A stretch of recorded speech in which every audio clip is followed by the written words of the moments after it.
Lying weakens our character. And when our character is weakened, we're unable to stand up to adversity. And when we're unable to stand up to adversity, that's when good people, decent, good people, they do terrible things.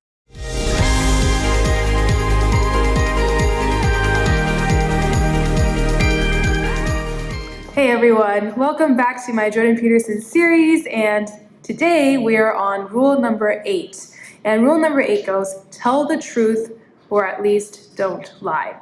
It's a very easy concept, tell the truth, but actually it's very difficult to live out, I think. And he actually talked about his own experience, how he realized he began to experience violent compulsions, which he never acted upon. But he was wondering where these violent compulsions were coming from. And as he began to examine his life, he realized that a lot of the things that he was telling others and himself were actually not true. He began to try to adjust the way that he was speaking to only speak the truth. And so, this is when he began to practice in his life, only saying things that the internal voice would not object to. And so he continues to say, when we are not living in the truth, what happens is we create these life lies, as Sigmund Freud describes. He says that life lies are these calculated ends or ill-formed desires brought about through crafted speech and action meant to manipulate the world into delivering what we want. And so for some examples of life lies could be, I'm trying to prove that I am right all of the time, or to appear competent, to always seem better than other people, to avoid responsibility. All of these are examples of life lies, and we try to use our speech and our actions to manipulate people and to manipulate reality to achieve that end. But he says that these sort of life lies are based on two premises. So the first premise is that my current knowledge is sufficient to define what is good.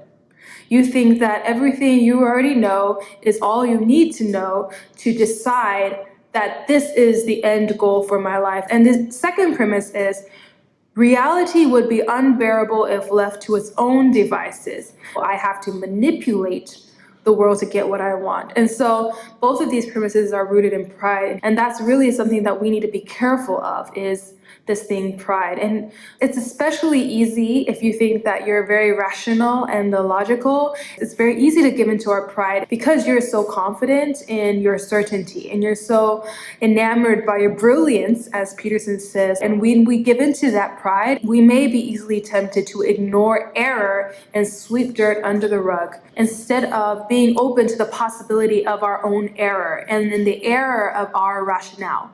And so the next thing in the chapter that Peterson talks about are two types of sins, right? There is the sin of commission, is when you do something that you know is wrong, right? And then there is a sin of omission, which is when you don't do something that you know you should have done. And he says a lot of times we assume that the sin of commission is worse, but Peterson sort of challenges that assumption. He says that when we sin by omission, when we do not speak up in the face of tyranny, and when we hide and avoid conflict as much as possible, and we allow ourselves to be exploited, he says that this is actually participating in tyranny because we're pretending that it is okay. We actually participate in corruption because we're allowing it to go on without speaking up against it. And so he says hiding from others also means suppressing and hiding the potentialities of the unrealized self. And that's the problem. He really emphasizes that lying weakens our character. Lying weakens our character. And when our character is weakened, we're unable to stand up to adversity, right? And when we're unable to stand up to adversity, that's when good people, decent, good people, they do terrible things. Because unless we have built up the character inside of us, we won't be able to stand up to adversity. So Peter emphasizes this, is that when you don't speak up to injustice, no matter how big or small, you've contributed to the corruption by pretending that it was okay. So that is the sin of omission. And he says those little lies, those little repressions of truth, which he says is the same thing as a lie, it's just a question of degree, right? So when we repress the truth, we contribute in little ways to much bigger lies. These big lies are what prop up a state of corruption, whether that's in society, in government. And he says the smallest of lies is where the big lie starts. So Peterson challenges us to speak the truth. And so what does that mean?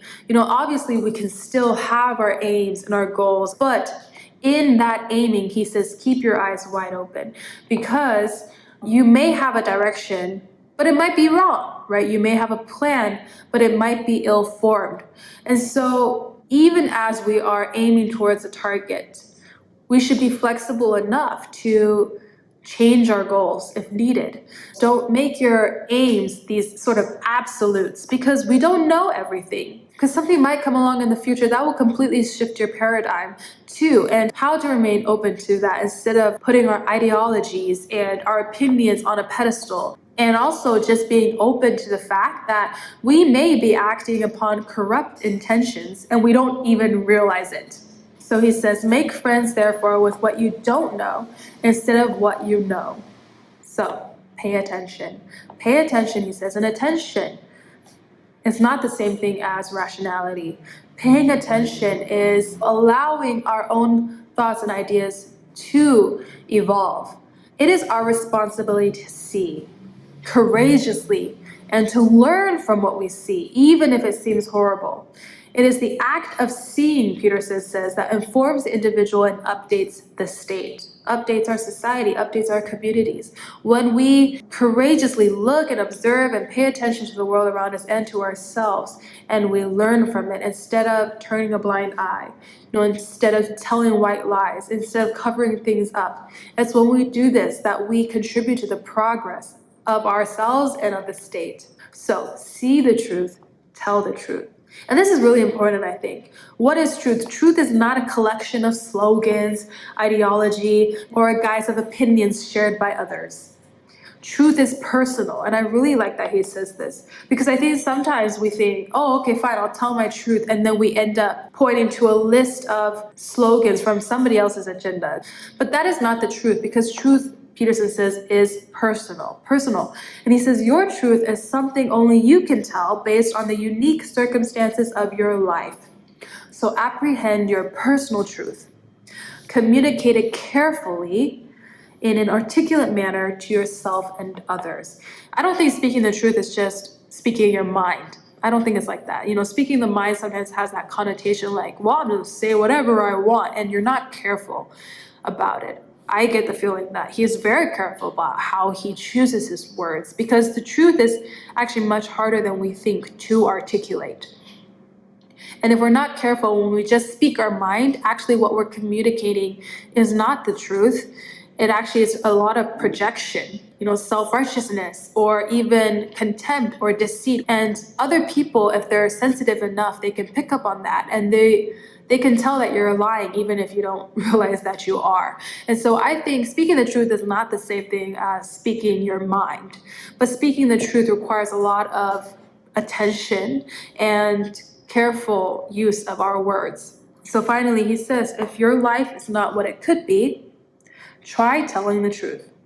Tell the truth, or at least don't lie. And so that's my summary of this chapter, rule number 8. And now I'm going to invite my mom to share some of her own thoughts on this chapter. Okay, Mommy. Hi, Mama. Hello. Thanks for joining my video. Yeah, my pleasure. I'm going to ask you some questions. You could just share your testimony about truth-telling, because I know you to be a very peaceful person and someone who might tend to avoid conflict. That's your natural personality. But I've also noticed your growth in the last couple of years and your strength as a leader and communicator. And you don't seem so scared anymore to tell the truth and to speak up for yourself. Why is that? Yeah, Melody 问了一个很好的问题哈。我的天生里面，其实我的性格上是很软弱、很害怕、很怕对人家说实话的。那我这几年也发现，越来越发现，自己不敢说实话啊，有好多的原因啊。第一个当然就是自己里面对人的恐惧啊，还有里面希望讨好人然后再来就是也不希望到时候说了诚实话也失掉朋友。所以里面对说诚实话这件事情呢，我学了非常非常多年，然后也吃了很多的亏，但是日子越来越长进，越来越成熟，就像神对我们说的你用什么量器量给别人，别人也用什么量器量给我们。我越来越希望别人也能够对我的生命说诚实话，所以我的生命里面能够越来越诚实、自由自在。我很需要真实话跟诚实话，所以我里面也有一个渴望，我也能够这样子去对人。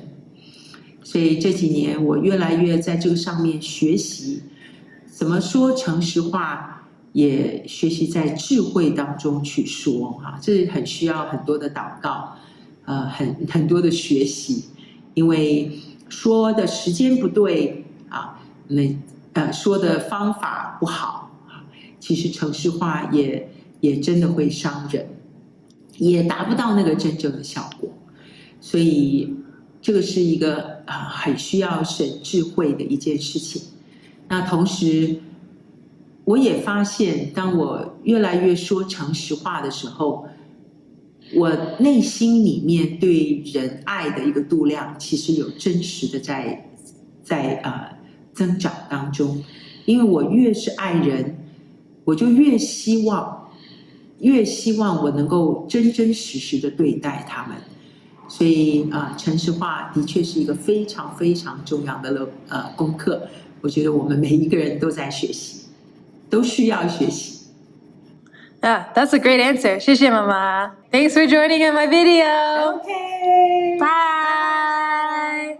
Thanks guys for watching my video and my mom's sharing. I hope it was helpful to you. And you can just see sort of our little setup here.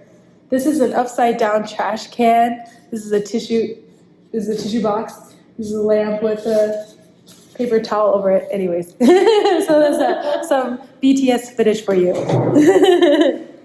Hello. And we are actually in my auntie's Airbnb in Hualien. So if you're ever in Hualien, you can look it up. Maybe I'll put the information in the description box. 我姐姐家哦。 Yeah. All right. Thanks for watching. Bye.